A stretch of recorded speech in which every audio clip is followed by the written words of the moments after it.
You got yourself a camera in your hands now. So how do you want to capture your video? How do you want to capture pleasing pictures? What aspects do you want to focus on achieving this? Right now, I'm going to show you guys on what aspects you need to understand when you are using your camera. In today's video, I'm going to be teaching about aperture, shutter speed, and ISO. This applies to shooting a video and also capturing pictures.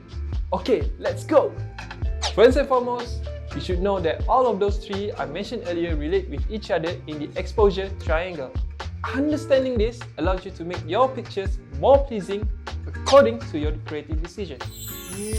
Let's start with aperture.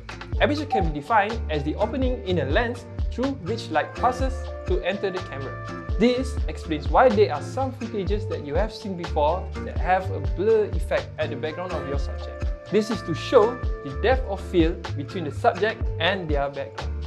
As you can see, the lower the aperture that you have set, the more the blur effect will be at the background. If you set the aperture high, then the background will be clear as the subject. Now next is the shutter speed. Shutter speed is the length of time the camera shutter is open, exposing light onto the camera sensor. Essentially, it's how long your camera spends taking a photo. In this situation, we have myself in a windy situation. As you can see, my hair is going everywhere. To freeze this moment, you have to use a very high or fast shutter speed. If you do the opposite thing, which is using the low or slow shutter speed, you create a blurry motion to something that is moving fast. Both techniques have its own use depending on the creative decision. Lastly, ISO. In a very basic terms, ISO is simply a camera setting that will brighten or darken your footage. As you increase your ISO number, your photos will grow brighter.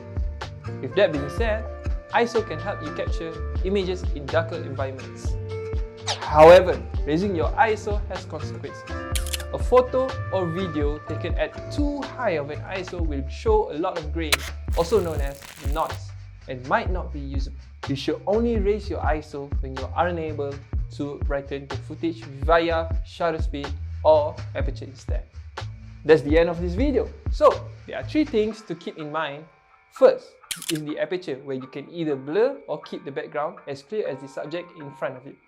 Second is shutter speed, where you decide to capture your subject's movements as sharp as possible or with a bit of motion blur. And lastly is ISO. This is when you adjust the brightness of your footage. But remember, this might add unwanted noise to your footage. Okay, that's it folks. I wish you guys the best to try these exposure techniques in your video. Bye bye!